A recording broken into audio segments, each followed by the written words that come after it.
Tapos na ang duty ni Brent sa ospital, dumating na nga ang karelyebo niya, kaya pwede na siyang umuwi. Kaya lang ihing-ihi na nga siya, kaya imbes na pumasok sa loob, ay mas pinili na nga lamang niyang pumunta sa likurang bahagi ng ospital. Nakaharap ngayon si Brent sa pader pero maya-maya lang, napakunot ang noo niya nang makarinig nga siya ng iyakan ng sanggol sa damuhang bahagi ng building. Ano yun? May nagmumulto na ba sa lugar na to? Hindi matatakotin si Brent. Pero sa pagkakataong ito, bigla na nga lamang nagtayuan ng lahat ng balahibo niya sa katawan. Ang tagal na nga niyang naka-duty sa ospital, pero ngayon lamang siya makarinig ng nag-iiyakang sanggol sa gabi. Pero buong tapang nga niyang tinignan. At totoo pala ang narinig niya. Unang tingin pa lang niya sa triplets, alam na nga niya kaagad kung kanino may kahawigang mga to. Yumuko si Brent. Hinaplos-haplos niya ang dibdib ng sanggol para patigilin nga niya sa pag-iyak ang mga to. Nag-iisip ng paraan si Brent kung paano niya dalhin ang triplets paalis. Maya-maya lang, hinubad niya ang suot niyang itim na jacket, sabay tali nga sa kanyang leeg. Pinagkasya niya ang sanggol para hindi makita ng mga tao. Pagdating niya sa bahay, ay napanganga na nga lamang ang inanak niyang si Anya. Dahil nagdala lang naman siya ng 3 sanggol na magkakamukha. Saan po galing yan, Ninong? Ang cute naman po nilang tignan. Tanong nga ni Anya. Si Anya ay anak nga ng kaibigan niyang namatay sa sakit dahil wala ng ina. Ang bata at kinupkop na nga niya ito at pinag-aral. Wala na rin naman siyang pamilya kaya silang dalawa na nga lamang ang magkasama. 9 na taong gulang na nga si Anya, kaya maasahan na nga niya talaga sa mga gawaing bahay. Hindi naman niya ito inuutusan, nagkusa lang ito para makatulong daw sa kanya. Huwag kang maingay, Anya. Napulot ko sila sa likod ng ospital. Dahan-dahan niyang ibinaba sa maliit na katre ang mga triplets. Namumula na nga ang mga to sa pagiyak. Sumasakit yata ang tiyan dahil sa lamig ng panahon. Wala siyang ideya kung ilang oras na nga silang itinapon doon sa madilim na likod ng ospital. Po? Itinapon po ba sila? Gulat na tanong pa nga ni Anya. Napaupo si Brent sabay hinga nga ng malalim. Siguro, hindi ko alam. Kaya sana kung sakaling may magtanong na kapitbahay sabihin mo lang na anak ng kaibigan ko iniwan sa akin, ha? Tumangutang si Anya. Sige po. Maya-maya lang ay iniwan na nga niyang triplets kay Anya para bumili ng mga gamit ng mga pangbata sa pharmacy. Matapos makumpleto ang lahat ng pangangailangan ng kambal, umuwi na nga si Brent. Naabutan pa nga niyang nag-iiyakan ng mga sanggol at hindi matapatan ni Anya ang mga to. Ilalaro nga muna nang hinaanak ang triplets dahil pupunta nga siya sa pharmacy para bumili ng gatas nila. Ngayon lang niya napansin na lalaki ang sanggol. Maraming tanong sa isip niya ang pumapasok. Parang gusto na nga niyang hilahin ng gabi para maging umaga na. Makalipas ang 1 oras nang makumpleto na nga ni Brent ang gamit ng mga bata kaya umuwi na nga siya sa bahay nila. Pagdating niya, sabay na nagsiiyakan ng triplets. Pinagpawisan tuloy si Anya at hindi malaman ang gagawin para mapatahan nga ang mga sanggol. Nagugutom yata sila. Kailangan ng timplahan ng gatas. Tumango si Anya. Ako na pong bahalang magtimpla para sa kanila, Ninong. Sagot ni Anya. Salamat, anak. Ngumiti si Anya at pumasok na nga sa kusina. Naiwan si Brent na nakatunghay nga sa 3 sanggol. Nag-iisip siya kung paano bihisan ng mga to gayong nakakatakot kargahin o hawakan pero wala siyang choice kundi ang gawin ng bagay para sa triplets dahil kanina pa nga naiinitan ng mga to. Hindi siya sanay mag-alaga ng sanggol dahil malaki na nga si Anya nang mapunta sa kanya. Makalipas ang 1 oras ay nakahinga ng maluwag si Brent nang mabihisan niya ng maayos ang triplets tapos na nga ring dumeda ang mga to at ngayon payapa nang natutulog. Nang matiyak na malalim na nga ang tulog ng triplets, iniwan na nga niya muli ang mga to. Kay Anya saka siya nagtungo sa kusina para magluto ng pagkain. Samantalang si Micaela nga ay nasa loob pa ng opisina niya sa ospital. Napahilot siya sa kanyang sentido. Habang hinihintay, ang inutusan nga niya na ipaampon ang niluwal niyang sanggol na triplets.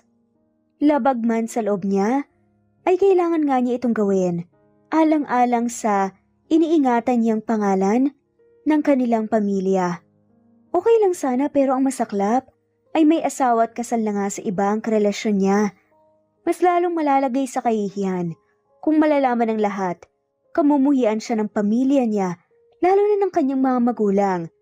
Kilala pa naman siya na isang matalino na businesswoman, isang edukada at gumraduate pa nga ng cum laude nung kolehiyale siya.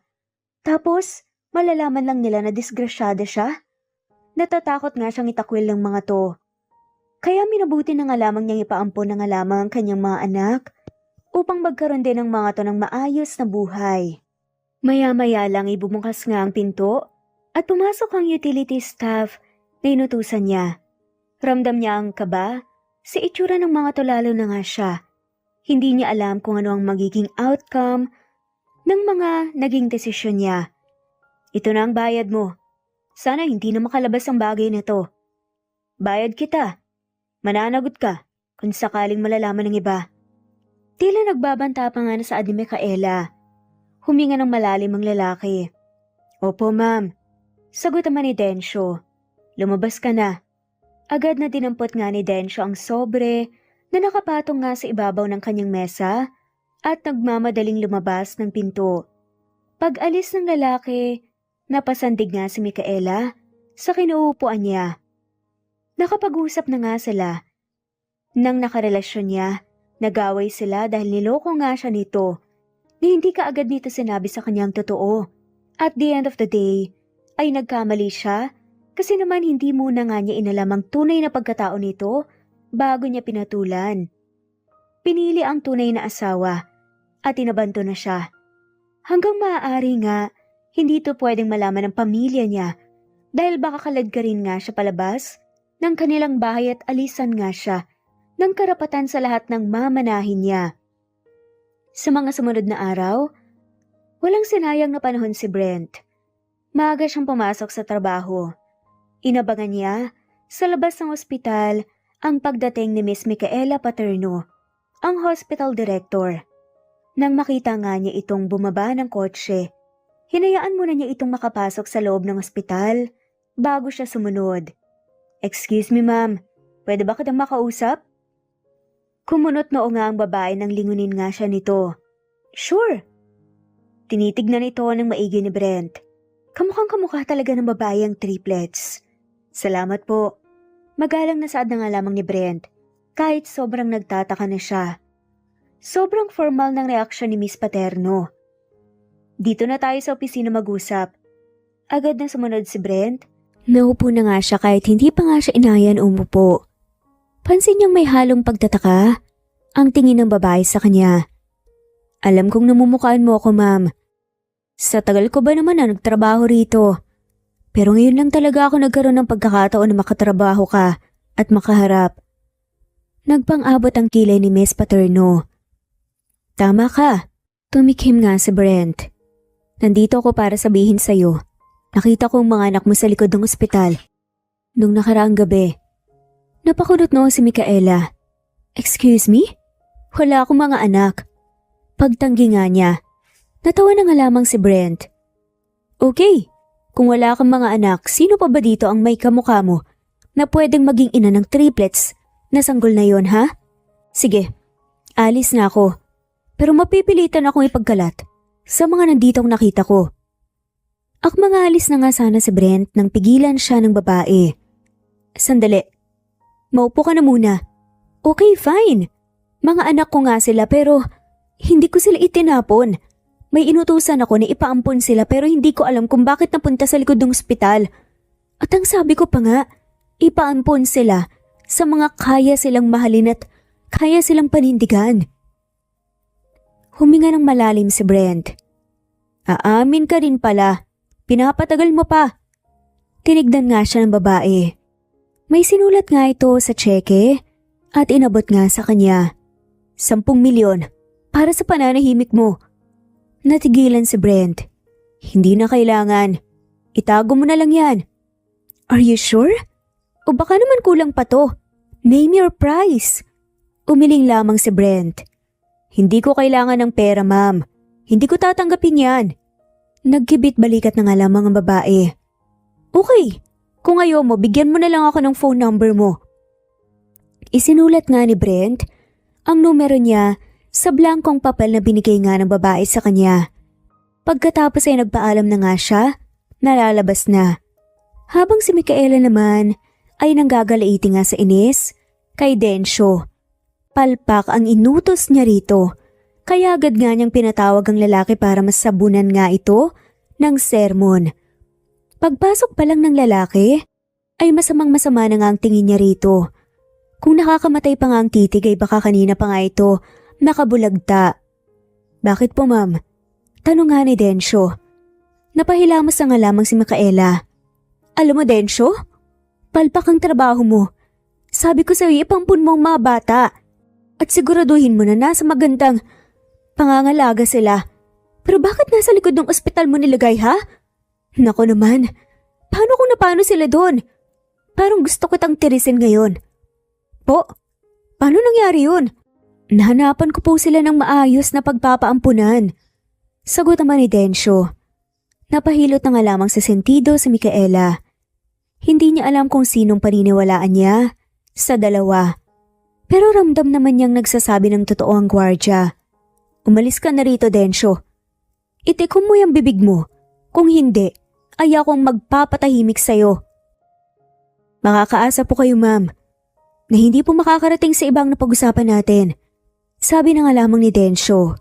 Pagkalis nga ni Densyo ay mas lalong kinabahan si Micaela. Mas delikado na makarating nga sa magulang niya kung may isa o dalawa ang nakakaalam ng kanyang sekreto. Sa kabilang banda naman umuwi na nga ng bahay niya si Brent dahil namimiss niya ang triplets. Sumalubong naman sa kanya si Anya at Nagmano.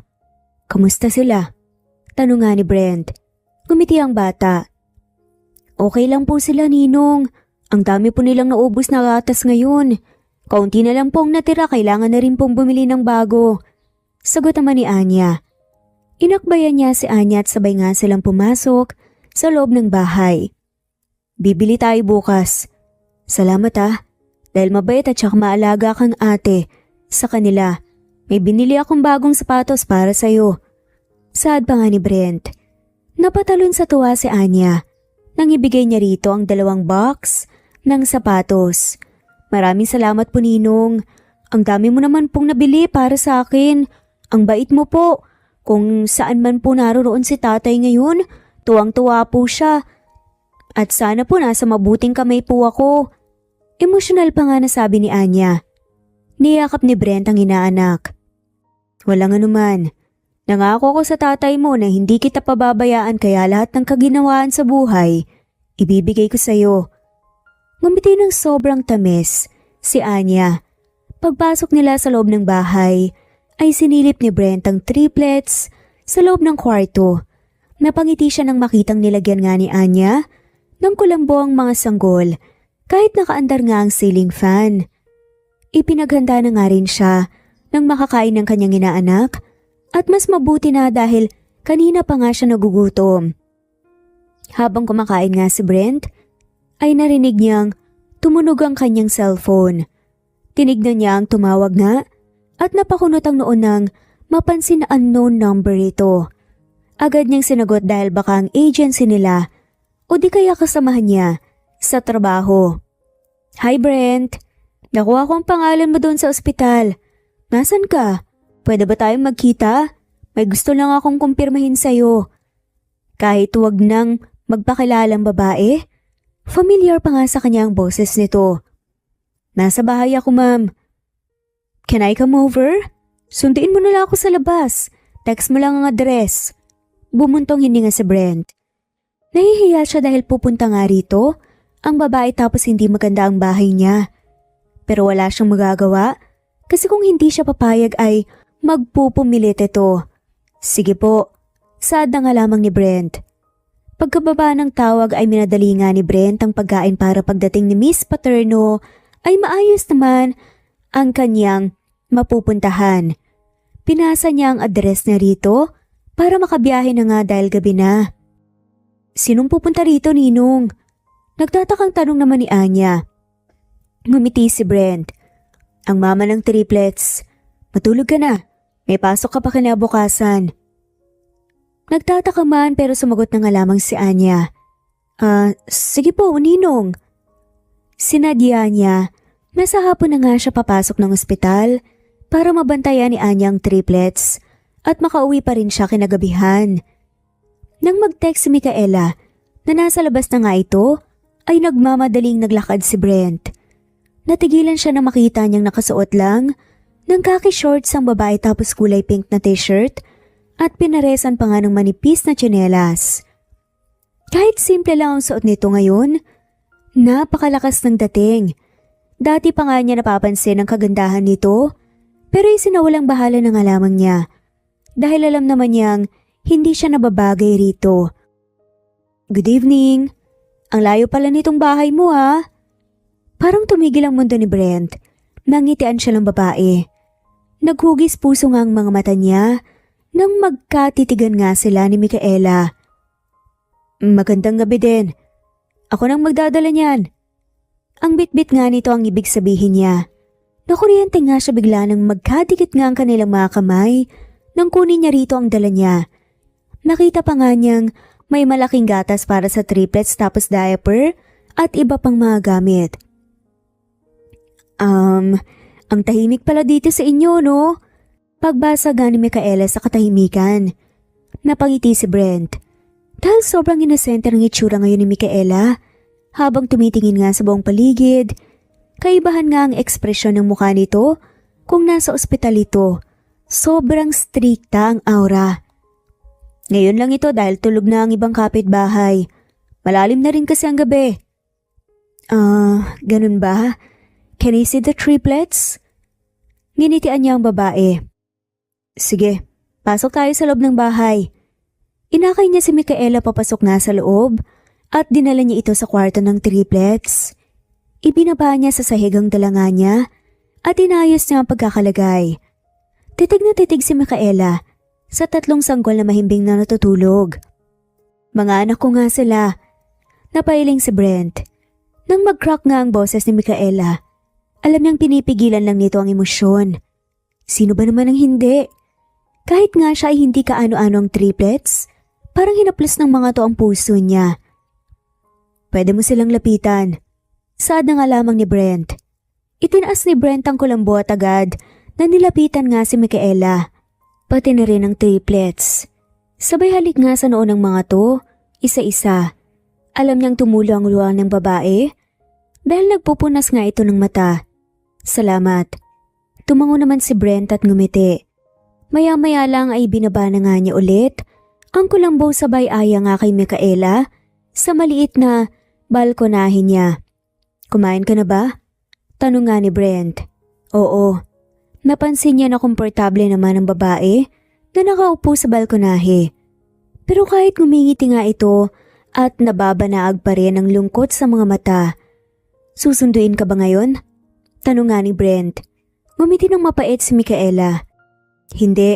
Maghahanap na lang ako ng masasakyan dyan sa labas. Hindi nga nila alam na umalis ako. Ito ang problema sa may mga pera. Parang kinulang nga sa kaligayahan ng mga to. Maghahanap tayo. Malalim na kasi ang gabi kaya natutulog na ngayon ang mga namamasada. Tumingin sa kanya si Micaela. Salamat at pasensya ka na kung nadamay ka pa sa problema ko. Okay lang. Natutuwa naman ako sa kanila eh. Kahit na kailan hindi nagiging problema sa akin ang pagkakaroon ng mga anak. Ngumiti ng mapait si Micaela. Maya-maya lang napansin nga niyang sumisinghot-singhot pa nga ang babae at panay-punas pa nga ito ng pisngi. Hindi naman talaga ako masamang ina. Biktima lang din ako ng maling pag-ibig. Nabuntis ako ng karelasyon ko na may asawa pala. Bigla ako nawala ng gana. Kaya napagdesisyonan ko ipaampun sila bago pa malaman ng pamilya ko. Sobrang sakit kasi sa kabila ng pagiging mabuti ko, nagawa pa akong lokohin ng taong minamahal ko. Napahinga na nga lamang ng malalim si Brent. Agad nga siyang lumapit sa babae, sabay punas nga ng luha nito at hindi niya alam kung bakit automatiko nga niyang ginawa yun. Tila gusto nga niyang protektahan ng babae na parang malakas nga kapag nasa opisina pero ngayon nakikita nga niya ang weakness at vulnerability nito. Pagsubok lang ang lahat ng nangyari sa buhay mo. Nasisira sa buhay ko pagdating sa panahon. Hindi nakagalaw si Brent nang yakapin siya ng mahigpit ni Micaela. Niyakap din niya ang babae, sabay haplos nga sa likod nito para pakalmahin. Nakaramdam ng awa si Brent. Pagkatapos niyang marinig ang kwento ni Micaela, inipit nga niya sa tenga ang buhok nito sabay ngiti ng matamis. Sabay sabing, "Pangako, ako nang munang bahalang mag-aalaga sa mga anak mo. Pwede mo silang puntahan kung kailan handa ka na." Ngumiti ng pilit si Micaela. Namumula ng angilong ito sa kakaiyak. Hindi naman talaga niya ginusto ito. Nawalan lamang siya ng choice nang dahil sa sitwasyon niya. Paano niya bubuhayin ang mga anak niya nang matino kung hindi pa siya handa? Paano niya mabibigyan ng pagmamahal na deserve nila? Pero natutuwa nga siya na napunta nga ang triplets sa taong may mabuting puso. Maraming salamat. Walang anuman, saad naman ni Brent. Tumango si Brent sabay hawak nga sa braso ng babae. Makalipas ang ilang minuto nilang pag-uusap ay sinilip muna ni Micaela ang anak bago nagpaalam na uuwi na.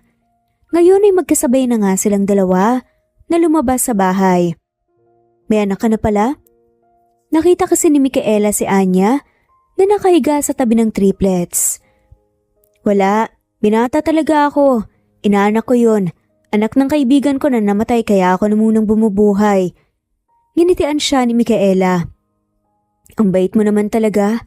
Hanga ako sa'yo." Ngumiti lang si Brent. Parang may kaunti nga siyang kilig na nararamdaman sa sinabi ni Micaela.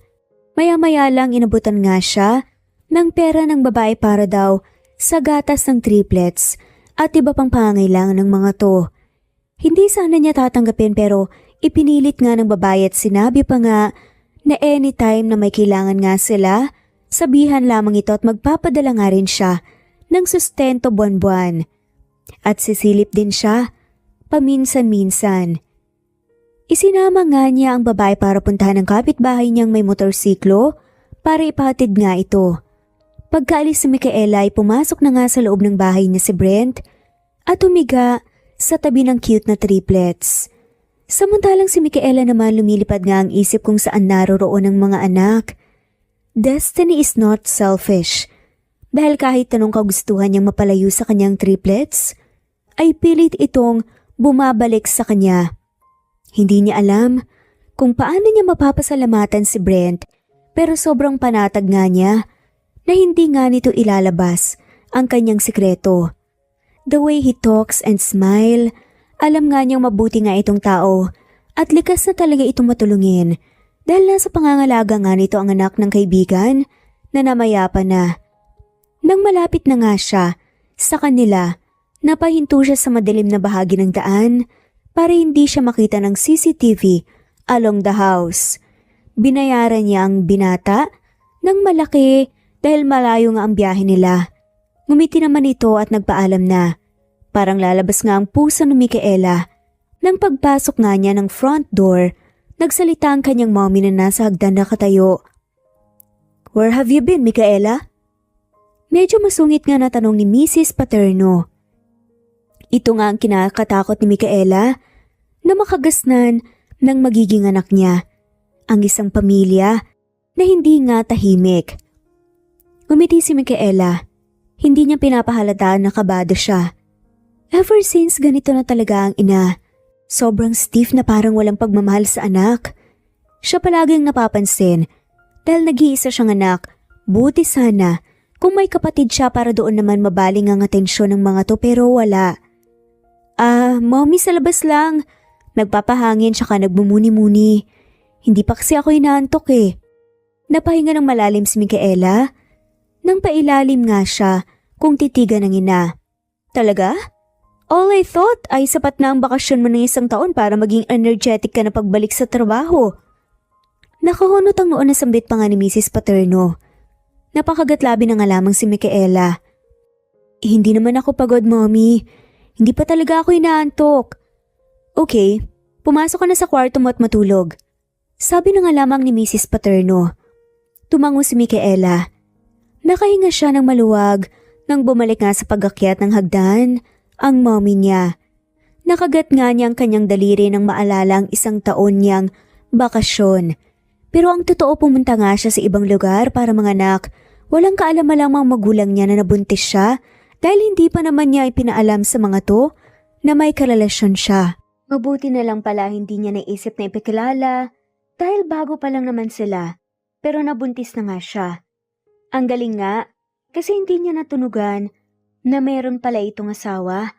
Saka na nga umangal at umamin nang susurpresahin na nga sana niya ito na magkakaroon nga sila ng anak. Huminga naman ng malalim si Micaela na tumayo sabay dahan-dahan umakyat ng hagdan. Pagod na pagod nga ang kanyang pakaramdam dahil sa mga nangyari sa buhay niya. Padapa nga siyang humiga sa ibabaw ng kama at ipinikit ang mga mata. Kinabukasan alas 6 nga, nang umaga nakaligo na nga si Micaela, nag-text siya kay Brent at kinumusta nga ang mga bata. Pagkatapos niyang makausap ang lalaki kagabi ay parang nabuksan nga ang isip niya. Nagawa nga nitong alagaan ng mga batang hindi nito kadugo.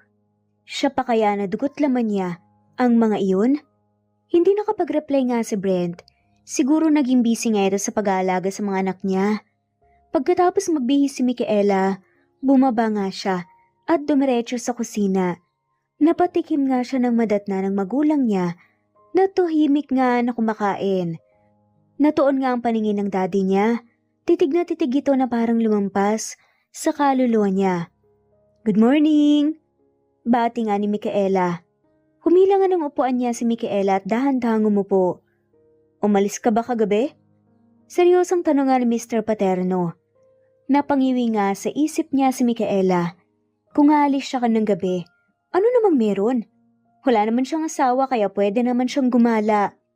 Nope, tumambay lang po ako sa labas ng bahay. Nakikita niyo naman po siguro ako na sa CCTV, diba? You can view it. Tinitigan nga siya ng daddy niya.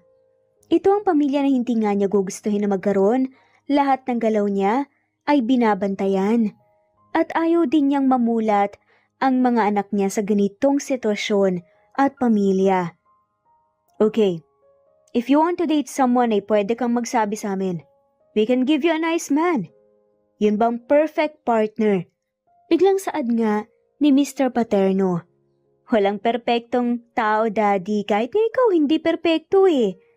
Napakagatlabi na nga lamang si Micaela dahil mas nanalo ang intrusive thoughts niya kapag naiinis nga siya.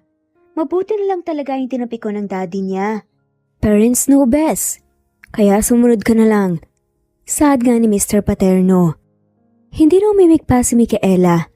Kumain na nga lamang siya ng mabilisan nang matapos ay dali-dali nga siyang lumabas ng kusina. Kapag pangingialam ang topic ng mga ito ay parang hindi nga siya nabubusog.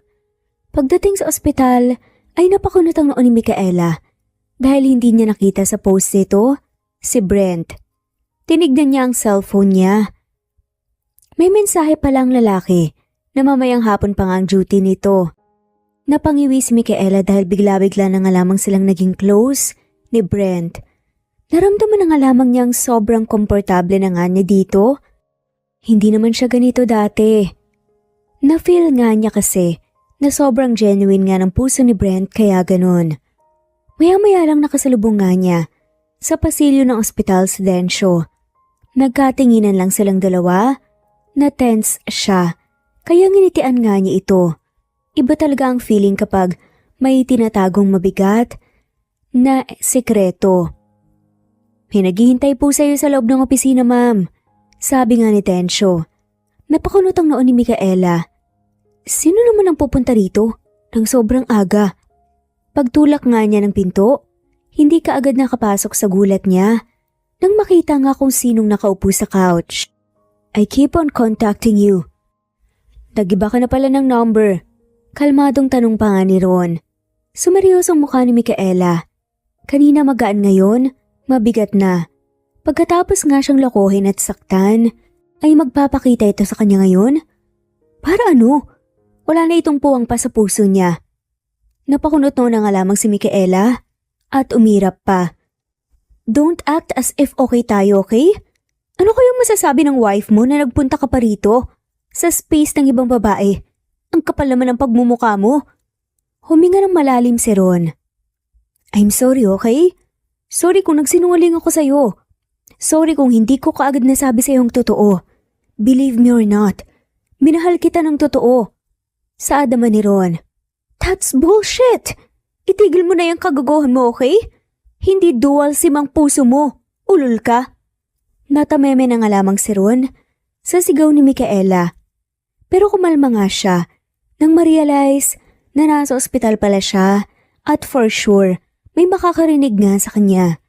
Tumitig sa kanya si Ron na may lungkot ang mga mata. Alam kong ang laki ng kasalanan ko sa asawa ko. Pati na rin sa'yo.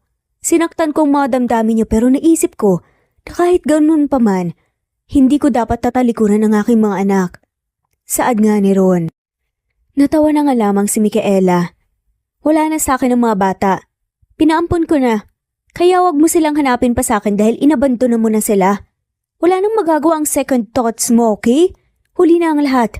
Kung totoong ama ka, ay umpisa pa lang dapat tinanggap mo na sila. Saad nga ni Micaela. Ang totoong dahilan nga nito kung bakit sinabi nito na pinaampon niya ang mga bata. Natatakot nga siya bigla. Nabigla na nga lamang kunin ng lalaking mga bata kapag nalaman niya na nasa kanya ito o kaya nalaman ng lalaki kung kanino niya pinaampon ng mga bata. Dito niya naramdaman ang kahalagahan ng mga bata. Umigting ang panga ni Ron. Ang sama ng tingin nito sa kanya. Tumayo ito sabay lapit nga sana sa kanya. Pero tinutukan nga niya ito ng gunting. Saan mo dinala ang mga anak ko? Galit na tanong nga ni Ron. Mahina pero may diin ang bawat katagang binibigkas nito. Sumeryoso na nga rin ang facial expression ni Mika. Hindi nga siya magpapatalo sa lalaking to. Teka, bakit ko naman sasabihin sa'yo? Ngayon na ay aangkinin mo sila na parang mga totoo mong anak? Dahil na-realize mo ang mga mali mo? Nasaan ka nung mga panahong nagbubuntis ako? Sinamahan mo ba ako? Hindi, di ba? Kaya wala kang karapatan na hanapin sila sa akin dahil ang laki ng kasalanan ko sa pamilya ko dahil sa'yo. At malaki din ang kasalanan mo sa akin. Tumayo nga si Ron. Huwag mo akong subukan. Huwag mo akong galitan, Mika. Dahil hindi mo magugustuhan ang gagawin ko. Magkabistuhan at lahat at wala akong pakialam basta makuha ko lang ang mga bata. My wife already knew my mistakes. Humingi na ako ng tawad sa kanya. Kaya kukunin ko ng mga bata sa'yo. Hayaan mo na ako mag-alaga sa kanila. Dahil may image ka naman na inaalagaan sa harap ng pamilya mo, diba? Sabi pa nga ni Ron. Tumawa nga ng sarcastic si Micaela. Mas lalong nainis ang lalaki sa kanya. Bakit hindi mo gawin ng magkasubukan tayo? Sa tingin mo ba? Natatakot ako sa'yo? Abogado ka Ron. Alam mo kung ano ang batas? Kahit tumambling ka pa dyan at hindi mapupunta sa'yo ang triplets. Kung ako sa'yo, tumahimik ka na lang. Hayaan mo na sila kung saan sila naroroon ngayon. Bayad mo na lang yun sa panloloko mo sa akin. Hindi ako papayag. Sinagad mo ang pasensya ko sa'yo. Kaya hintayin mo na lang kung anong mangyayari sa susunod na mga araw. Pagbabantang sagot pa nga ni Ron. Napahinga na nga lamang ng malalim si Mika. Ang relax lang niya ngayon pero ang takot nga niya, lagpas nga sa height niya. Magkakagulo talaga ang lahat kapag inilabas nga ni Ron ang totoo. This is the consequences of her actions. Kung alam lang niya, hindi na nga sana niya sinabi rito ang pagbubuntis niya. Nandito na siya. Nangyari na ang lahat kaya hindi na nga maibabalik pa sa dati. Sumakit bigla ang ulo ni Micaela. Ipinikit na nga lamang niya ang kanyang mga mata. Napahinga siya ng malalim nang maisip niya si Brent. Subukan niya itong tawagan. Nakahanap nga siya ng kaibigan sa piling nito. Nasa bahay pa ako. Hindi ako nakapag-reply kanina dahil inaasikaso ko ang pagpasok sa eskwela ni Anya. Tapos sabay pa na nag-iyakan ng triplets. Okay lang. Ang mahalaga okay sila. Huminga ng malalim si Mika. Ang sakit ng ulo niya. Ang lalim naman ng paghinga mo. Gutom ka ba? Nagkahalalang tanong nga ni Brent. Napangiti si Mika. Napailing na nga lamang siya ng maisip na bawat salita ni Brent ay may kasamang lambing. May malaking problema ako. Anong problema yan? Napahilot nga sa sentido niya si Mika. Kagagaling lang rito ng ex-boyfriend ko. Hinanap sa akin ng triplets, kukunin daw niya. Nakaramdam ako ng takot dahil baka puntahan niya si Daddy. At sabihin ang tungkol sa naging relasyon namin noon. Dahil hindi ko ibibigay sa kanyang mga bata. Parang batang inagawan nga ng laruan si Mika na nagsumbong kay Brent. Relax, hingang malalim. Kung isipin mo mabuti, may karapatan naman talaga siya dahil siya ang ama. Pero sitwasyon ay mukhang malabo. Saka, alam ko naman yung isang dahilan kung bakit natatakot ka. Aminin mo na kasi. Natatakot din na malayo ka sa mga bata, di ba? Sad pa nga ni Brent na parang kilalang kilala nga si Mika. Napabuntong hininga na nga lamang si Mika. Alam na raw ng asawa niya ang tungkol sa bata, kaya kukunin na niya. Tumahimik nga bigla ang kabilang linya. At naniwala ka naman, kahit sino walang matutuwa kung ang partner mo nagkaanak sa iba. Napakagatlabi na nga lamang si Mika. Napahinga siya ng malalim dahil maling-mali talaga. Kasalanan nga na magkarelasyon nga siya sa may asawa na pero swear, hindi naman talaga niya alam. Niloko lang din siya at biktima. Natatakot talaga ako, Brent eh. Paano kung magsumbong talaga siya sa magulang ko? Wala na tayong magagawa doon. Dahil lalabas at lalabas din ang katotohanan. Ang dapat mong gawin ngayon maghanda. Wala namang kasalanan na may itatago habang buhay. Basta ang mahalaga natuto ka. At kaya mong itama ang pagkakamali mo. Panindigan mo ang desisyon mo. Hindi nakaimik si Micaela. Pagkatapos nilang mag-usap, nagtrabaho na nga siya. Kinahapunan ay nakatingin nga siya sa kinaroroonan ni Brent. Kausap nito si Densyo at hindi nga siya napansin ng mga to dahil sobrang seryoso ng pinag-uusapan nila. Balak niya sanang pumunta sa mall at bumili ng gamit ng triplets, kaya lang nakita nga niyang kotse ng magulang niya na nakasunod sa kanya. Napailing na nga lamang si Mika. Nakakasawa din pala na ganito ka-protective ang magulang at bawat galaw niya binabantayan.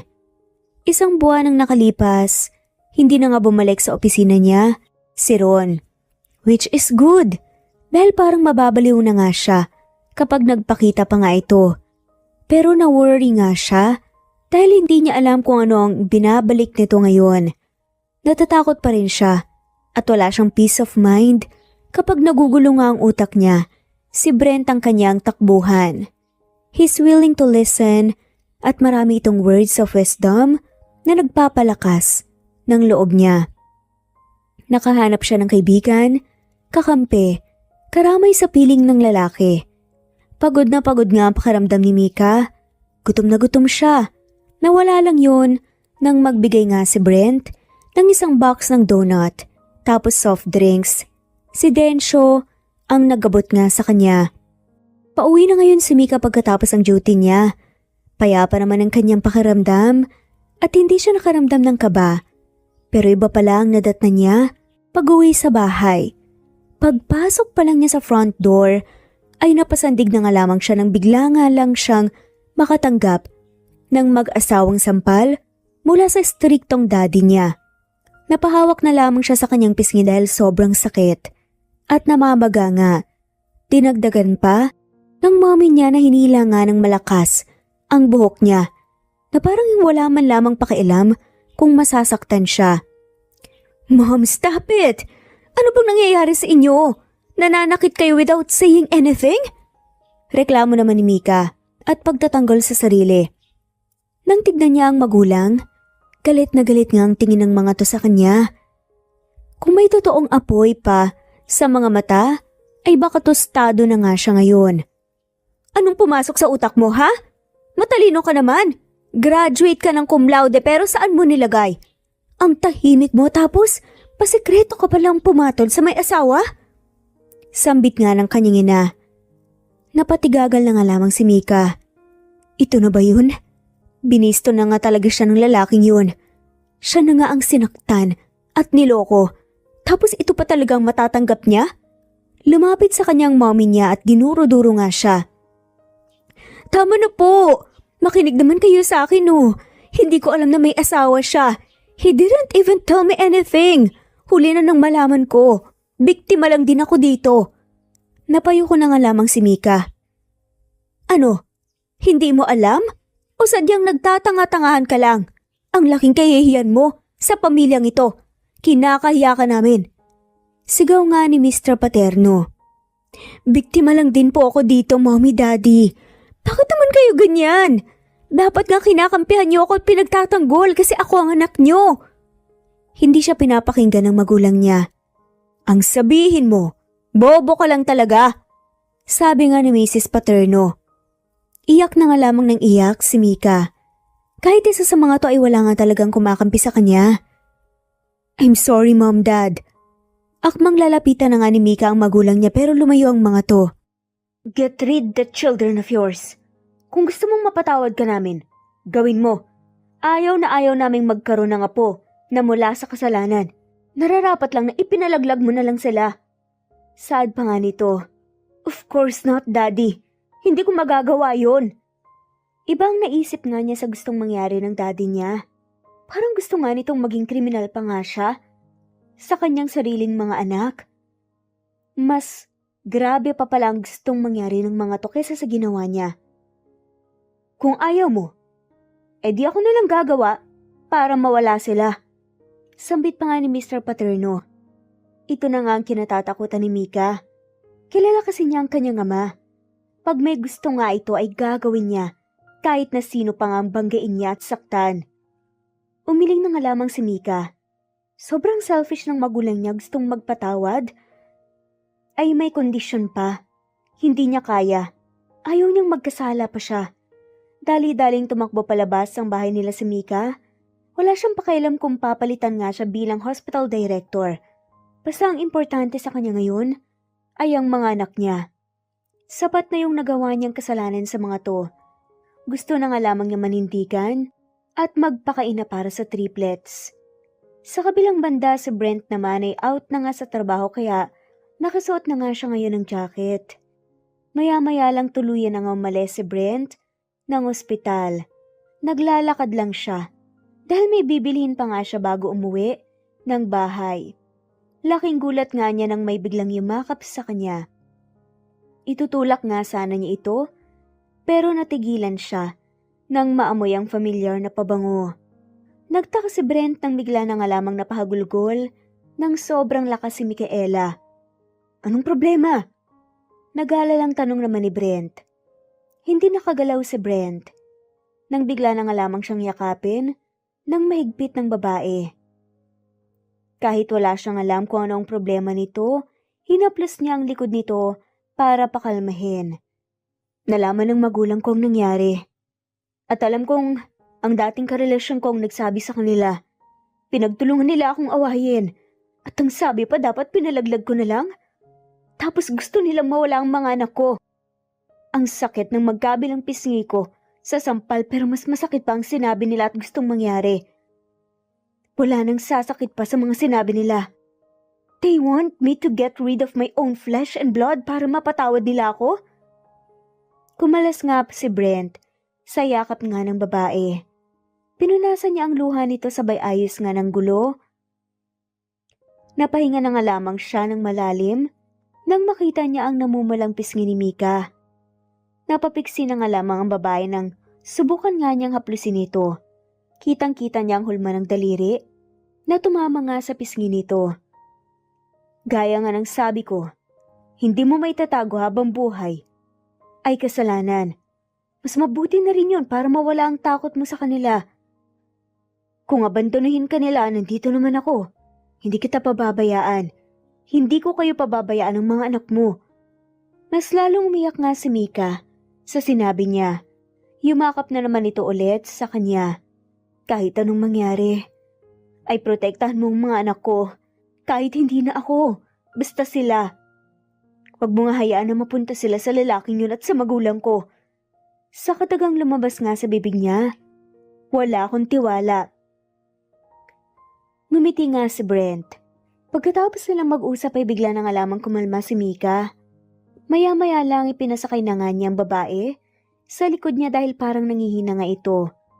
Hindi naman ito masyadong mabigat, kaya carry lang niya ang maglakad na karga nga ito. Anong plano mo? Uwi ka pa ba sa inyo? Huminga ng malalim si Mika. Ramdam niya dahil ang bibig nga nito ay nasa bandang tenga niya. Hindi na ako makakabalik doon ngayon. Sa nalaman nila ay paniguradong na disown na nila ako.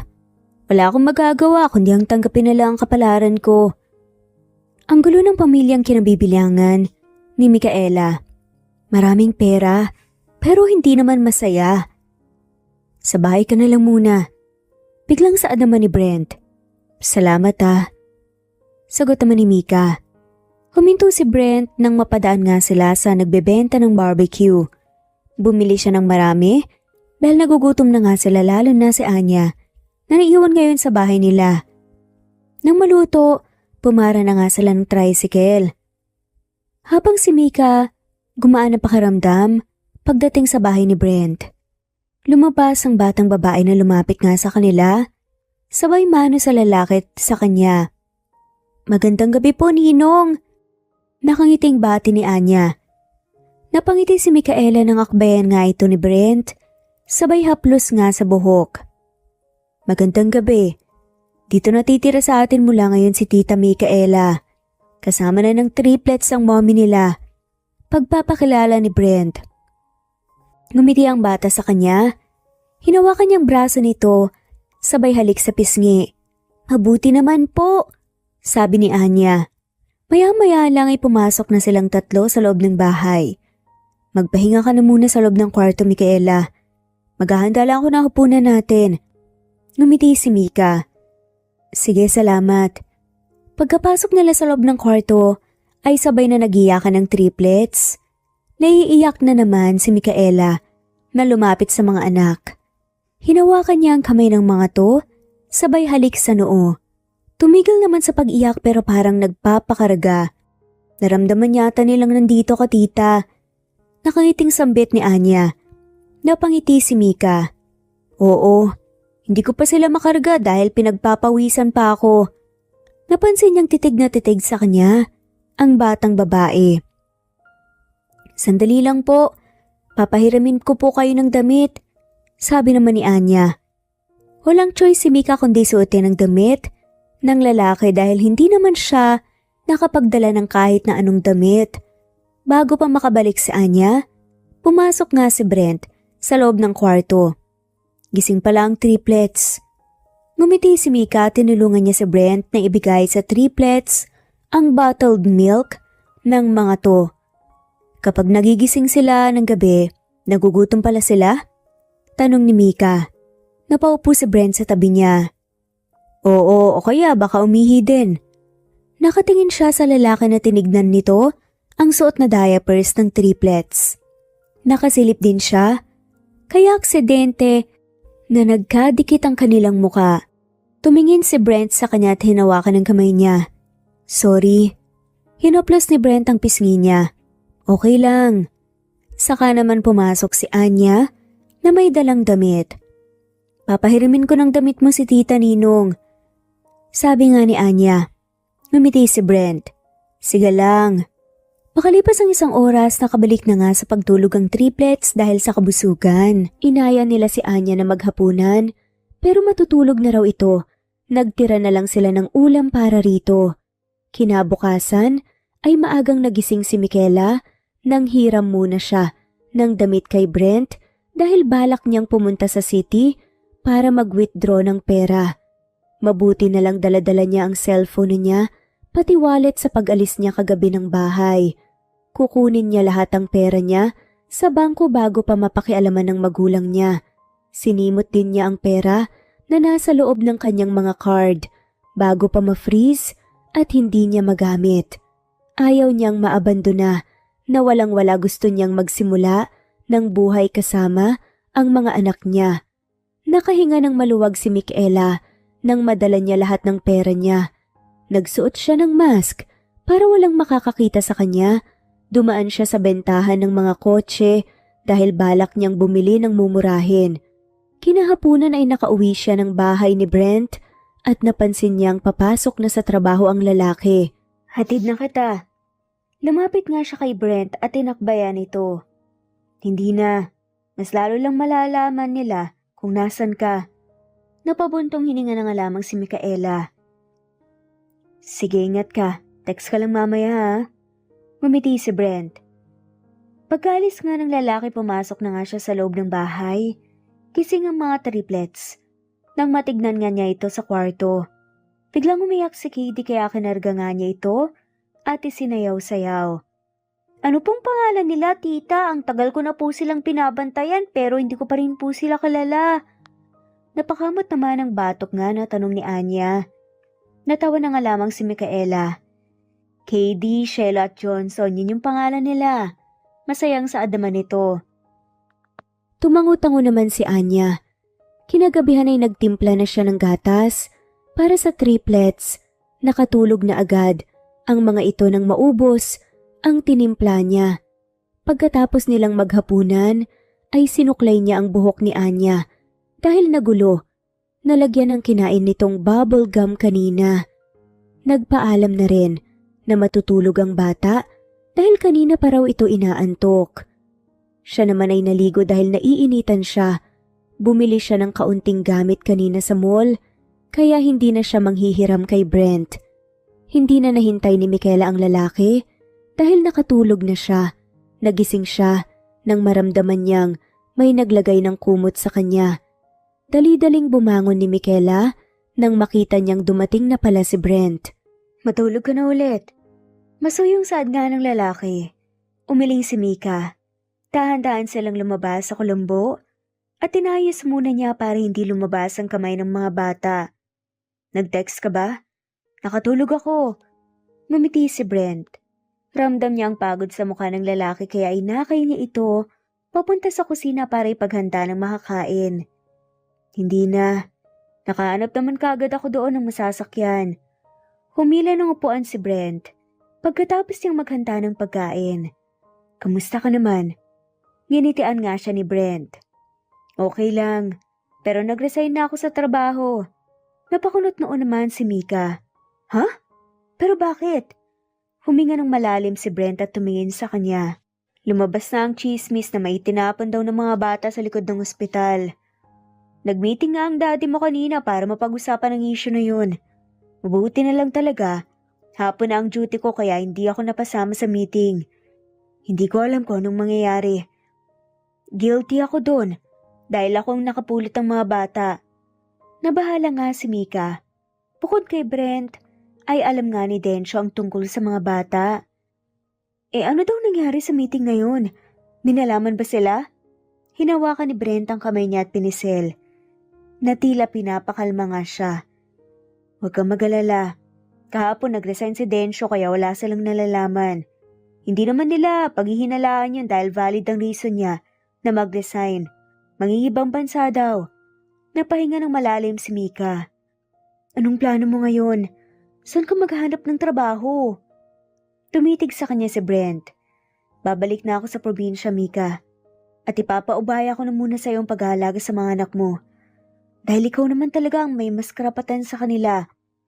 Alam ko naman na sa pagkakataong to ay intact na ang isip mo na sila ang magiging priority mo. Ilalaban mo ang mga anak mo. Mahalin mo sila talagaan. Huwag mong isipin na galing sila sa kasalanan dahil blessing sila. Marami ang nangarap na magkaroon ng mga anak pero hindi sila napapabigyan, kaya ang swerte mo." Biglang naging emosyonal nga si Mika, pero ayaw niyang maiwan nga rito nang mag-isa na walang kakampi. "Sasama kami sa'yo. Gusto kong magbagong buhay na kasama ka. Wala naman akong masasandalan ngayon kundi ikaw lang. Pahabol na saad nga ni Mika. Tumayo si Brent at niyakap siya ng sobrang higpit. Ha? Sige, ikaw ang bahala. Hintayin na lang natin ang recognition day ni Anya pagkatapos aalis na tayo. Isang buwan ang nakalipas si ay nasa probinsya na si Michaela. Sumama na siya kay Brent doon. Dito niya nakilala ang mga kamag-anak ng lalaki at nalaman niyang wala na pala itong mga magulang tapos nag-iisang anak lang. Naninibago pa sa buhay, probinsya si Michaela pero madali lang niya itong ma-adapt kalaunan. Nang maisip niya ang nangyari sa kanya, sa Maynila ay mas nanaisin na lang niya na mamuhay rito ng tahimik. Maliit na bahay lang ang tinitirhan nila ngayon na hiniram lang muna ni Brent sa tiyahin nito, pati na rin ang lote na pinagtirikan. Nag-alala si Michaela na baka pagdating ng araw ay wala na silang bahay dahil kukunin na ng kamag-anak nito. Maraming nakatira sa barangay na kinaroroonan nila pero malayo sa bayan wala nga siyang nakikitang tindahan kaya mahihirapan rito si Michaela.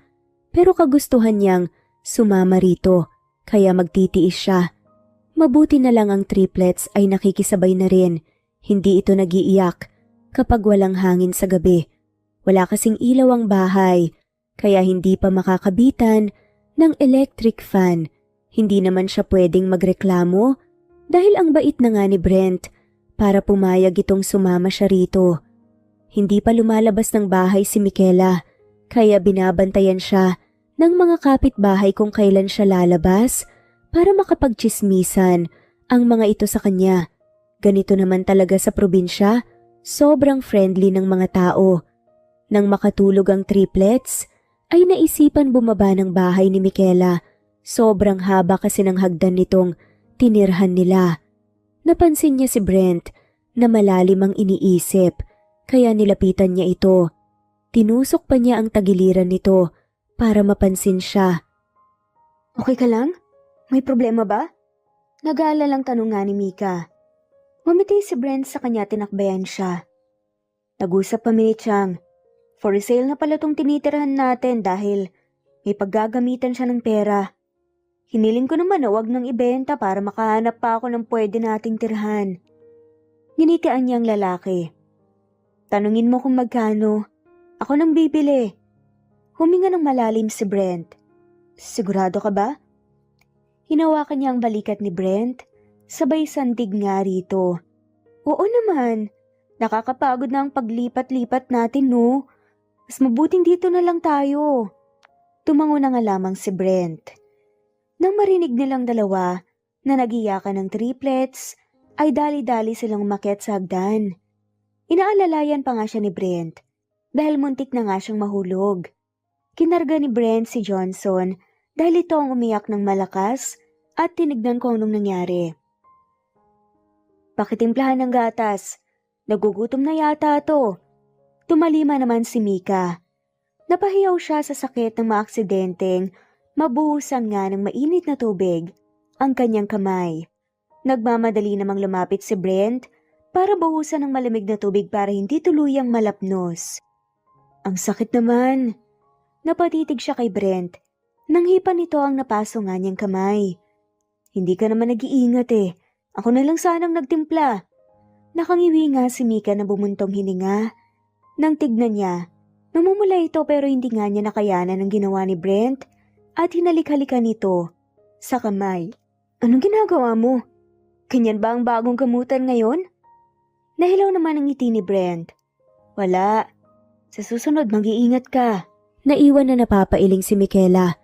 Ang gulo ng twist ng buhay niya. Kung iisiping mabuti ay hindi nakakatuwa. Nabuntis siya ng may asawa nang hindi niya alam. Tapos ngayon ay sumama siya na hindi niya kaibigan.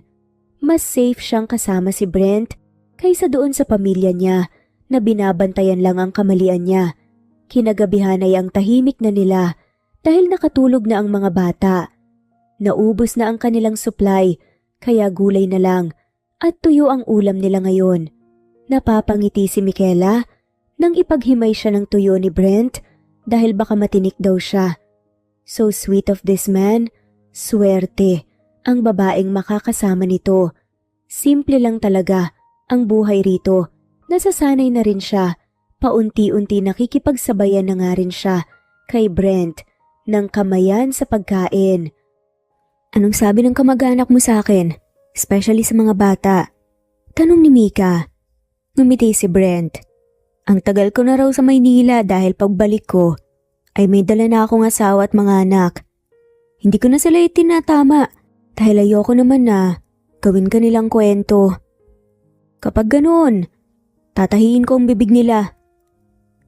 May naririnig na nga ako na maarte ka raw dahil ayaw na makipaghalubilo sa kanila. Itsura pa lang ay mayaman. Kaya ang taas ng tingin sa sarili lalo na nang makita nilang may dala kang kotse. Natawa na nga lamang si Micaela. Grabe naman. Walang preno yung bibig mo ah. Sinabihan ko nga sila na nanibago pa lang sa lugar kaya ganun. Saka busy sa pag-aalaga sa mga bata. Napangiti si Micaela. Salamat ah. Hinawakan ni Brent ang kamay niya at pinisil. Hanggat kasama mo ko, hindi kita pababayaan, Micaela. Huminga ng malalim si Micaela. Agad siyang tumayo at niyakap ng mahigpit si Brent. 1 linggo ang nakalipas, samantalang si Brent ay nagising ng madaling araw na patitig siya sa itsura ni Micaela. Hinaplos niya ang makinis nitong pisngi, napailing siya ng maisip na sa ikli ng kanilang pagsasama ay bigla na lang may namumuo siyang pagmamahal rito. Kaya nga napagdesisyonan niyang isama niya rito ang babae dahil ayaw niyang may iwan itong mag-isa sa Maynila. Niyakap niya si Micaela hanggat tulog pa ito. Kung gising kasi ay naipapakita lang niya sa kilos niya, hindi niya masasabi kung ano ang nilalaman ng kanyang puso. Napanganga si Brent nang maramdaman niyang yumakap sa katawan niya ang braso ni Micaela at lumingkis sa binti niya ang binti nito. Hindi naman siguro ako nananaginip, no? Tanungan Micaela. Ako magtatayo na nga sana si Brent. Pero hindi na nga siya hinayaan pa ni Micaela at mas lalong humigpit ang yakap nito. Hindi naman pero kasi hinarangan lang kita dahil baka madaganan mo ang mga bata. Parang nabingi na nga lamang si Brent sa lakas ng halakhak. Si Micaela naman agad na tinakpan ang bibig nito. Uy, ano ka? Ang sabihin mo para-paraan ka lang talaga para makayakap ka sa akin. Uy, style mo bulok. Napangisi si Brent dahil nahulaan ng babae. Maya-maya lang ay sabay na silang bumangon na dalawa. Pupunta siyang bayan ngayon dahil balak niyang mamalengke. Dahil naubusan na sila ng groceries, nahihiya na rin siya kay Micaela. Napakainin ng tuyo palagi kung kaya naman niyang bumili ng isda. At para sa lote na kinatitirikan nitong bahay, ay nabayaran na ng babae kaya siya naman ang bibili ng materyales para sa pagpapatayo nila ng bagong bahay. Magpapakabit din siya ng ilaw dahil sobrang daming lamok tapos may mga bata. Meron naman siyang kaunting ipon sa pagtatrabaho niya dati bilang gwardya. Kaya iyon na lang ang gagamitin niya sa pagbabagong buhay niya rito sa probinsya. Makalipas ang 2 buwan ay natapos na ang kanilang bagong bahay. Nakipag-share si Micaela kaya ginawa na nilang concrete para matagal masira. Nagtayo ng malaking tindahan ang babae sa harapan, grocery items, pati mga iba't ibang gamit sa bahay at meron din mga damit, saka bigas na rin. Natutuwa naman ang mga kapitbahay nila dahil hindi na kailangan dumayo ng mga ito sa bayan para mamili kasi nasa malapit na lang. Maya-maya lang ay nadatnan niya si Micaela na nagluluto sa kusina at ang triplets naman ay gumagapang sa sahig. May mga tao sa labas, hinahanap ka. Ako nang bahala dyan sa niluluto. Ano bang kailangan nila sa'yo? Ngumiti si Micaela sa kanya. Inakbayan pa nga siya nito, sabay yakap sa kanya. Napangiti naman si Brent, kinikilig ang puso niya. Magbabayad sila ng utang. Napakunot ang noo ni Brent. Nagpapautang ka ng pera? Hindi, pero sa tindahan sila may utang. Huminga ng malalim si Brent. Bakit ka naman nagpapautang? Humawak si Micaela sa braso niya. Pakikisama yung tawag dun. Problema na nila kung ayaw nilang magbayad. Tsaka kasi, kawawa naman sila eh. Napailing na lang si Brent. Sa bagay, nauuso naman talaga ang utang, lalo na kung hindi sapat ang kinikita. Sumunod na siya sa labas.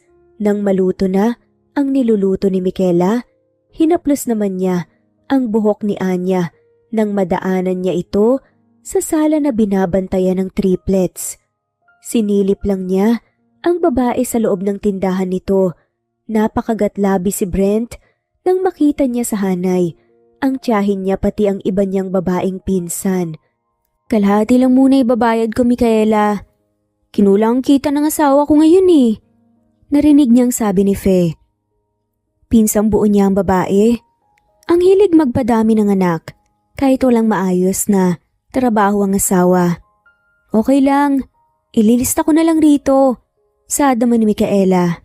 Napangiti si Brent dahil una pa lang ay napansin niya ang kabaitan ni Micaela. Nadala lang talaga ito sa nangyayari sa buhay nito noon. Kaya naisipan niyang ipaampon ng mga anak. Pero ngayon ay bumabawi naman. Salamat, Micaela. Pautang ako ulit nagugutom ako eh. Parang si Brent ang nahiya para sa pinsan niya.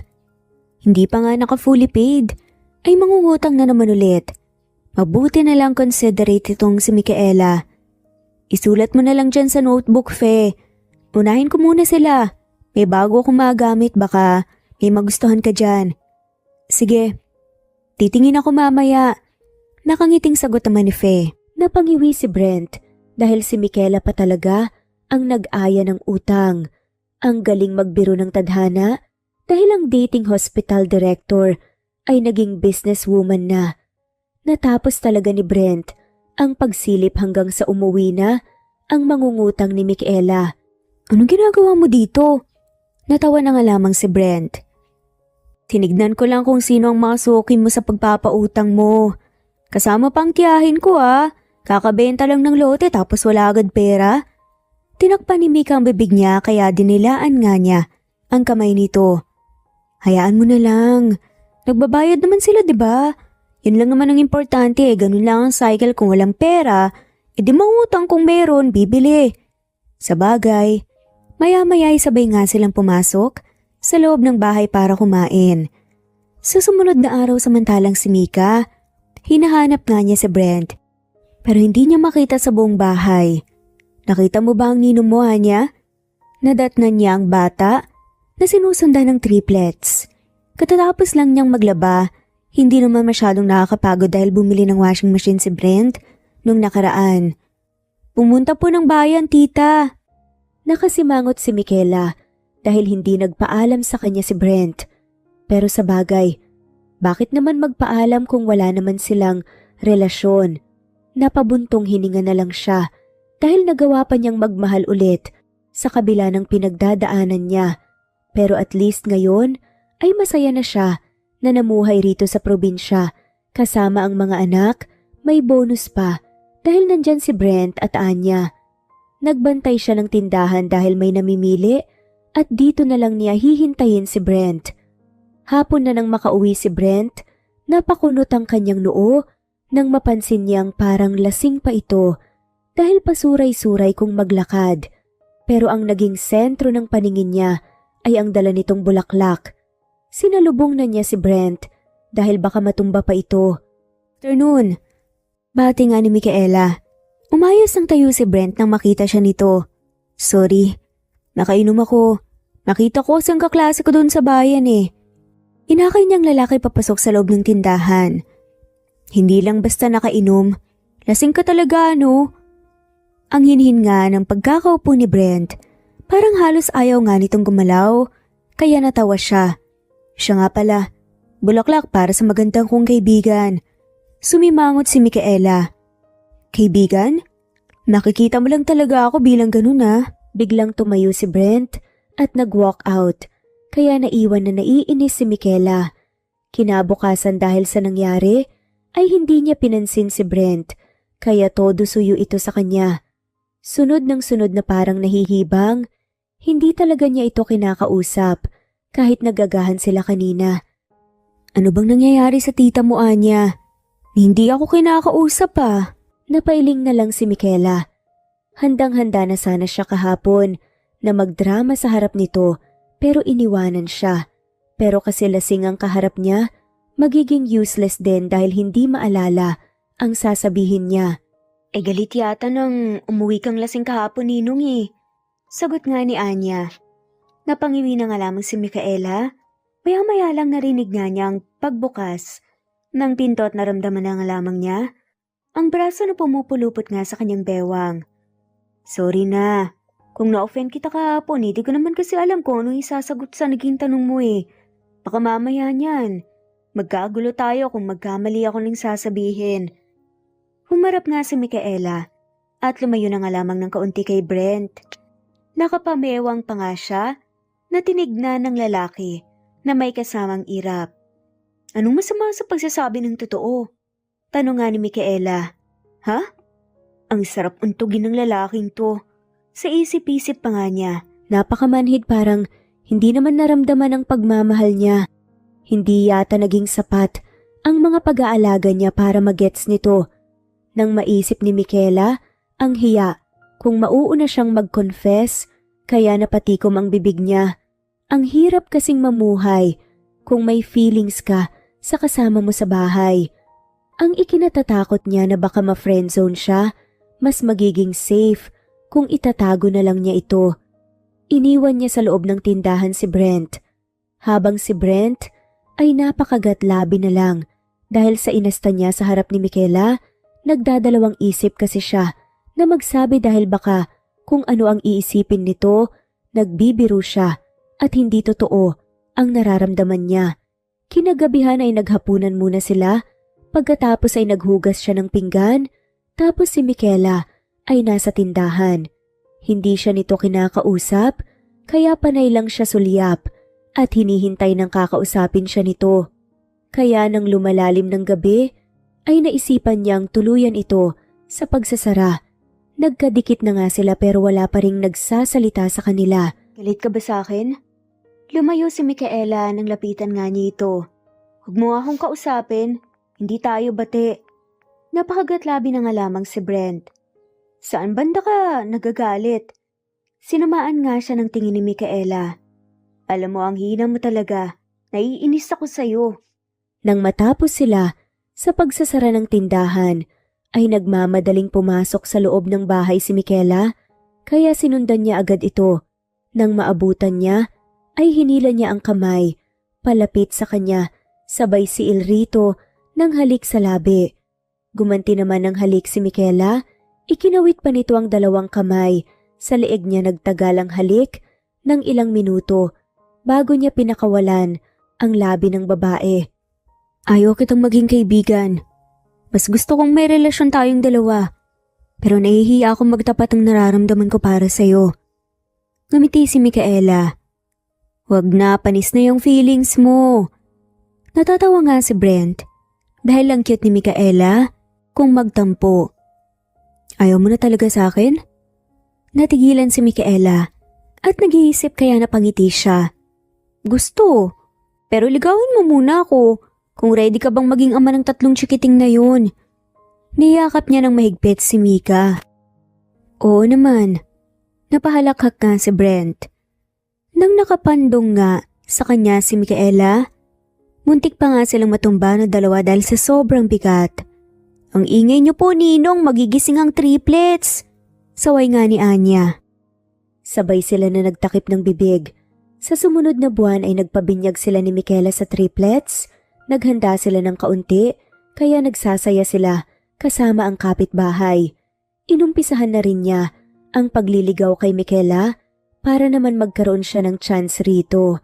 Inabot ng gabi ang party, kaya panay hikab si Michaela. Ang kukulit na kasi ng triplets, kaya nakakapagod na bantayin. Nang umuwi ang lahat ng kanilang bisita, ay nagtulungan silang dalawa ng babae na magligpit ng mga pinagkainan nila. Maya-maya lang nang nagpapahinga sila sa living room, ay nilapitan siya ni Michaela at yumakap ito sa kanya. Maraming salamat Ang dami mo nang nagawa para sa akin. Kung hindi ka namin nakilala, hindi ko alam kung saan kami pupulutin ng mga anak ko. Nagiging matatag ako. Natuto ko kung paano ipaglaban ng triplets dahil sa'yo. Ngumiti si Brent. Hinaplos-haplos niya ang buhok ni Micaela. Sabay halik sa noo nito. Walang anuman. Yumakap ulit si Micaela sa kanya. Masaya naman si Brent dahil may tiwala sa kanya si Micaela. Nang malapit ng maghating gabi ay napagdesisyonan na nilang dalawa na matulog na. Kinabukasan ay maagang nagising si Brent, naglalabas siya ng mga maruruming damit nila. Hindi pa gising ang mga kasama niya sa bahay, kaya malaya siyang nakakagalaw. Ang kulit kasi ng triplets, puro na lang kalat ang ginagawa ng mga ito. Maya-maya lang ay naramdaman na lang ni Brent na bumibigat ang kanyang likod. Dumikit na pala sa kanya si Micaela habang nakatayo siya sa harap ng washing machine. Ang bait mo naman ngayon? Natatawang saad nga ni Micaela. Napangiti si Brent. Dati pa akong mabait pero ginalingan ko lang ngayon kasi nanliligaw ako sa'yo. Plus points kasi ang masipag. Natawa ng malakas si Micaela. Ganun pala yun? Kinikilig siya kapag mas lalong sweet sa kanya si Micaela.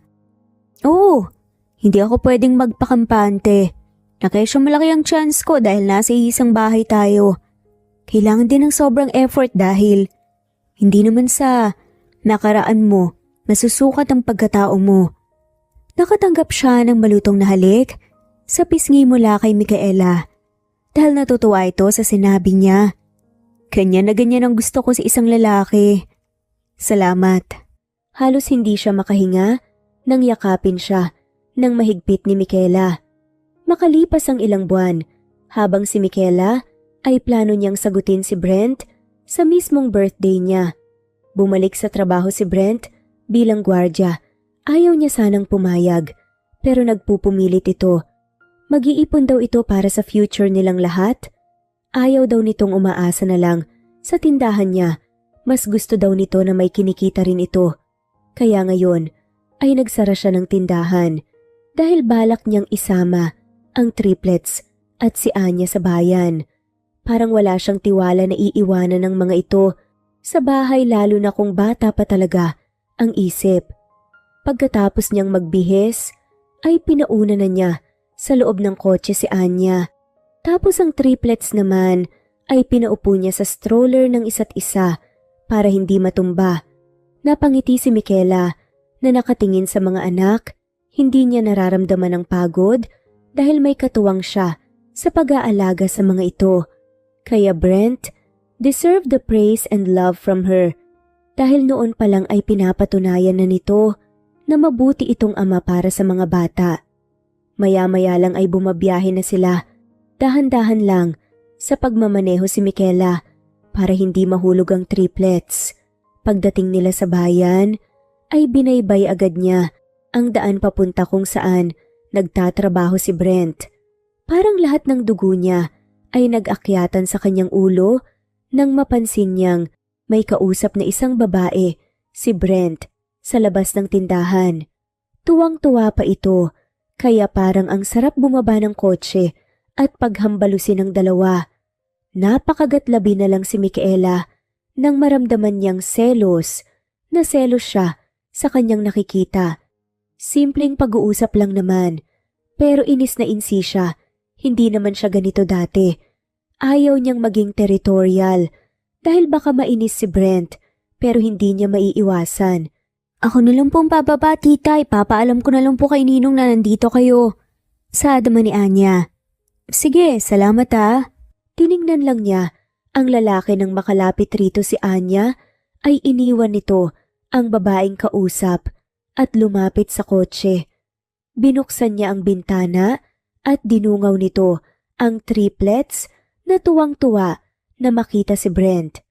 Nawala ang biglaang selos niya nang haplusin ng lalaki ang pisngi niya. Mabuti na lang po bumawi ka, Ninong. Muntik nang maging dragon si tita nang makita kanyang nakikipag-usap sa babae kanina. Pambibista pa nga ni Anya. Napanganga na nga lamang si Micaela nang dahil sa narinig. Tapos si Brent naman, tawang-tawa nga, kaya kinagat nga niya ang tenga nito. Nabibisto ka talaga. Huwag kang magalala. Ikaw lang naman ang laman nitong puso ko. Umiingos nga si Micaela. Hindi niya may pagkakaila dahil kitang-kita talaga sa reaksyon niya. Kanina na nagseselos siya. Bumalik ka na doon. Hihintayin ka namin ng mga bata. Inabot ni Brent ang kamay niya at hinawakan bago ito bumalik sa post nito.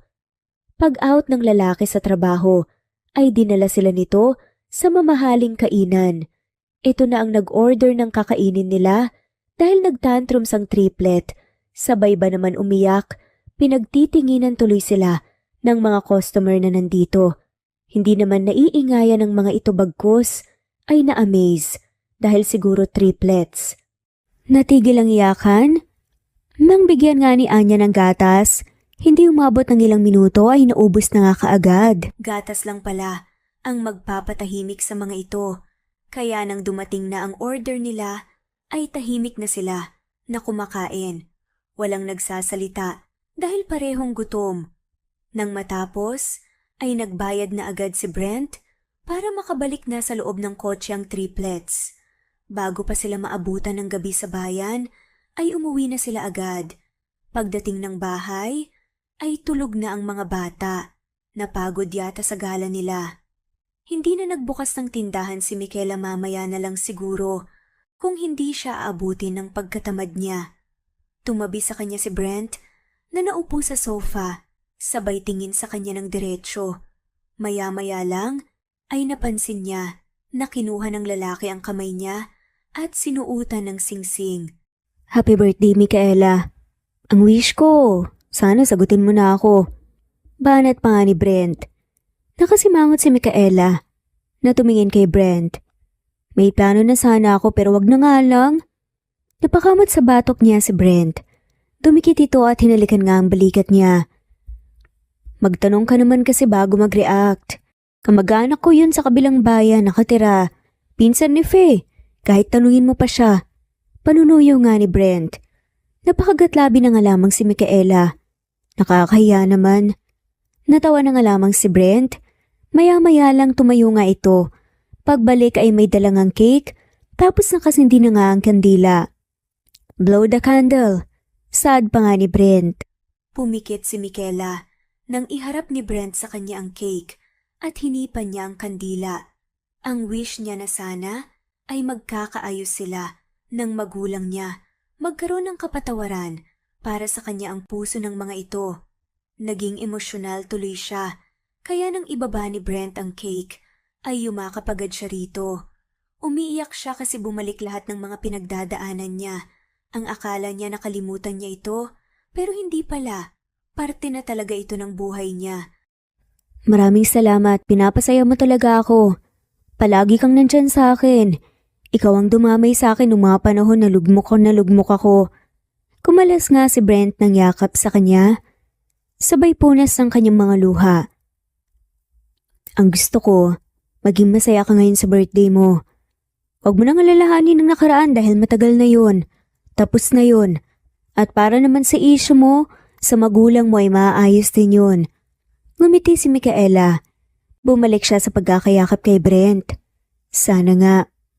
Maya-maya lang napansin nga niyang kumikindat-kindat sa kanya si Brent na may kasamang pagngunguso. Kaya tinampal nga niyang bibig nito dahilan para sumimangot nga si Brent. Ano na? May chance pa ba na maging tayo? Ngumiti si Micaela. Kinurot niya ang tagiliran ni Brent. Umayos nga siya nung upo sabay tingin. Nang seryoso sa lalaki. Kinurot niya ang pisngi nito. Meron. Kaya sinasagot na kita. Walang rason para hindi. Ang tamis ng naging pag-uusap nga ng dalawa. Pati na nga rin ang pagngiti ni Brent. I love you. Sa wakas, diretsahang saad na nga niya. Hinalikan siya ni Brent sa labi ng masuyo. I love you too. Madamdaming saad naman ni Micaela. At nagyakapan silang dalawa. Ilang buwan ang nakalipas, ay maayos naman ang takbo ng relasyon nila ni Brent. Mas lalong naging maalaga at mapagmahal ang lalaki. Kaya alam ni Micaela na masaya siya sa piling nito habang buhay. Pero naroon pa rin ang bigat sa puso niya kapag naiisip ang kanyang mga magulang. Naisipan nga niya na buksan ang dati niyang SIM card at doon nababasa niya lahat ang hurtful words na galing sa mga ito. Kailan pa kaya mangyayari ang wish niya noong birthday niya? Hindi na lang siya nagsumbong kay Brent dahil ayaw niyang dagdagan ang pagod nito. Kinahapunan ay umuwi ang kasintahan na masaya. May bitbit itong bulaklak para sa kanya.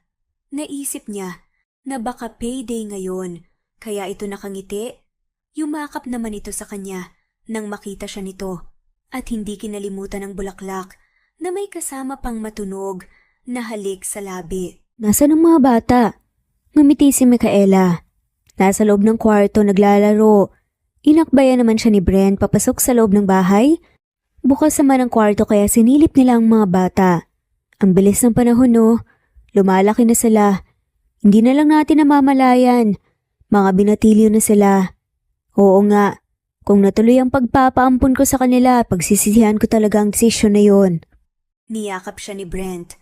At ngayon ay nasa loob na sila ng kwarto ng mga bata. Nakaupo sa ibabaw ng kama. Nang naging busy si Micaela sa pagtingin sa triplets, ay hindi niya namamalayan ang ginagawa ni Brent. Pagtingin niya rito, ay nakaluhod na pala ito. Will you marry me, Micaela? Napatakip sa bibig niya si Micaela. Of course, yes I will. Agad na tumayo si Brent at isinuot ang singsing sa daliri sa kaniyakap siya ng sobrang higpit. Napangiti si Micaela nang marinig niyang umiingos si Brent at umiiyak na pala ito. Salamat ang saya-saya ko ngayon. Deserve na deserve mo ang sagot ko. Namalaya na nga lamang nila na yumakap na nga sa kanila ang mga bata. Nagkatawanan pa nga dahil sumabit nga si KD sa braso ni Brent. Nataranta naman ang lalaki baka mabinat ang bata. Ang likot-likot naman. At ngayon ay magkatabi na silang lahat na nakahiga sa kama. Hindi mapapirmi ang triplets panay lakad ito. Sa katawan nila hindi alintana na natutumba basta nagagawa ang gusto. Makalipas ang ilang buwan ay ikinasal sila ni Brent. Nakakatuwa nga dahil tulong-tulong ang mga kapitbahay para maging successful ang celebration nila. Dito niya naranasan ang totoong pakikisama na kahit mahirap ang buhay ay mas pinili pa rin ang tumulong. Iyak nang iyak si Micaela ng mga panahong iyon dahil kahit sa dilim ng nakaraan niya ay naranasan pa rin pala niya ang maging masaya. Pero sa parehong oras ay nakakalungkot pa rin dahil sa mensahe na tanggap niya sa mga magulang niya. Kahit anong mangyari ay hindi daw siya mapapatawad ng mga ito kaya wag niya raw subukan umuwi dahil baka kung ano pa ang magawa sa kanya. Kaya hindi na niya kailangan mamilit ng tao dito na lang siya sa isang tao na handa siyang tanggapin kahit ano ang nakaraan niya. Na minahal siya nang walang pagdadalawang isip, binaliwala ang nakaraan niya dahil sa pagmamahal nito. Pero kahit ganun pa man, ay hindi titigil si Micaela sa pagdadasal na magkakaayos pa rin sila ng magulang niya. Ang hirap ng napagdaanan niya, pero proud siya sa kanyang sarili dahil nalampasan niya ito ng buong tapang. At totoo nga ang kasabihang walang magulang ang kayang tiisin ang kanilang anak dahil isang araw nakatanggap siya ng tawag mula sa kanyang mga magulang. Gusto na raw siyang makita ng mga ito pero hindi pa siya handa. Masyado pang sariwa ang sugat na ginawa ng mga ito sa kanya. Sa ngayon ay focus muna siya sa kanyang triplets at kay Brent na tumanggap ng buo sa kanilang mag-iina. Ang pagpapatawad hindi ipinipilit dahil kusa nga itong ibinibigay sa mga taong karapat-dapat. At dito na nga po nagtatapos ang kwentong pagmamahalan ni na Brent at Micaela. Maraming salamat po sa lahat ng mawalang sawang sumusubaybay at shout out po sa inyong lahat. I-comment lamang po kung gusto nyong magpa-shoutout at i-comment din po kung tigasan kayo para malaman namin kung saan kayo nakikinig. Thanks for listening. Muli ito ang Cat Amazing Stories PH. God bless everyone.